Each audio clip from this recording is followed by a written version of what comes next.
Une journée de plus sous la pluie dans cette Coupe d'Afrique des Nations, cette fois-ci à Tanger, après le choc de ce samedi entre le Sénégal et la République démocratique du Congo. Les Sénégalais, grands favoris du tournoi avec le Maroc, n'ont pas réussi à se qualifier officiellement pour les huitièmes de finale.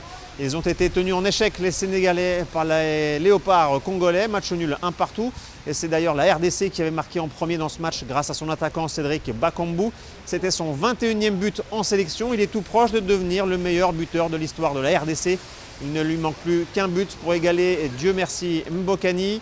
La RDC qui a donc pris l'avantage, mais Sadio Mané a égalisé pour le Sénégal. Match nul un partout. Les deux équipes ont 4 points. Elles sont quasiment qualifiées pour les huitièmes de finale. Il faudra confirmer cela lors de la dernière journée de cette phase de groupe. À retenir ce samedi également la victoire du Nigeria 3-2 contre la Tunisie. Les Super Eagles comptent 2 victoires en 2 matchs et sont donc qualifiés pour les huitièmes de finale comme l'Égypte. La Tunisie, elle, devra assurer sa qualification lors de la dernière journée.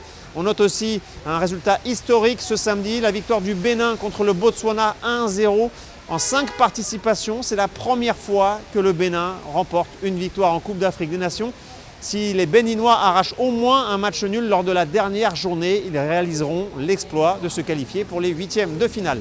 La suite, ça sera ce dimanche, toujours lors de cette deuxième journée de la phase de groupe. Un match à suivre, ou même deux. D'abord, l'Algérie face au Burkina Faso.